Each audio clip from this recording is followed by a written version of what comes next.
Decimal addition first question ఏంటిది 4.5 plus 6. ఇప్పుడు మనం ఏం చేయాలి అంటే ఈ 4.5ని 6 తోటి అడిషన్ చేయాలి.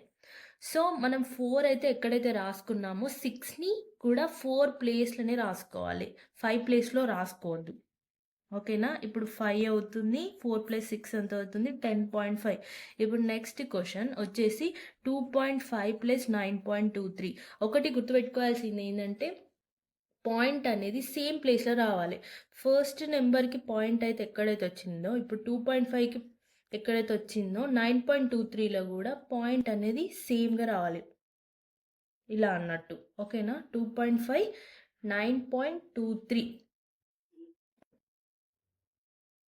పాయింట్ అనేది సేమ్ ప్లేస్లో రావాలి, వస్తేనే మనకు కరెక్ట్ వాల్యూ అనేది వస్తుంది. అప్పుడు ఇది 3 అవుతుంది, 5 6 7 అవుతుంది, 9 10 11 అవుతుంది. ఒకవేళ మీరు 9.23 ప్లస్ 2.5 చేసినా కూడా సేమ్ 9.23 పాయింట్ అనేది సేమ్ ప్లేస్లో రావాలి, వస్తేనే మనకు వాల్యూ అనేది కరెక్ట్ వస్తుంది. ఒకవేళ మీరు పాయింట్ అనేది సేమ్ ప్లేస్లో పెట్టుకోకుండా ఇలా పెట్టుకున్నారనుకో 9.23 వచ్చింది, నేను 2.5లా పెట్టుకుంటే ఆన్సర్ రాంగ్ వస్తుంది. మీరు క్యాల్సిలో కొట్టండి, అలా పెట్టుకోదు. పాయింట్ అనేది ఎప్పుడు ఫస్ట్ దానికి సెకండ్ దానికి సేమ్ దగ్గర రావాలి. ఒకవేళ 1 డిజిట్ తర్వాత పాయింట్ వస్తే సెకండ్ దానికి కూడా 1 డిజిట్ తర్వాతనే పెట్టుకోవాలి. Next third question 0.003 plus 3.3. ఇక్కడ పాయింట్ 1 డిజిట్ తర్వాత వచ్చింది కాబట్టి దీనికి కూడా సేమ్ అక్కడే ప్లేస్ చేయాలి. ఈ 3.3ని ఇక్కడ నుండి స్టార్ట్ చేసి ఇలా పెట్టుకోవాలి. అప్పుడు ఏమవుతుంది 3.303.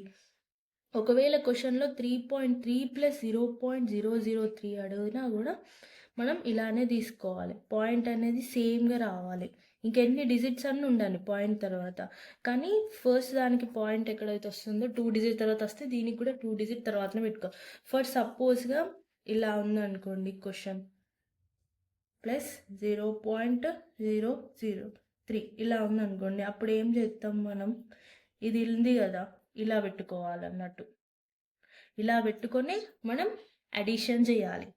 పాయింట్కి ఇటు ఎన్నన్ను ఉండని ఇటు ఎన్నన్ను ఉండని, కానీ పాయింట్కి ఇవైతే ఇలానే రావాలి. ఓకేనా? మీకు ఎగ్జాంపుల్ ఇవ్వడానికి ఇది నేను చెప్పాను.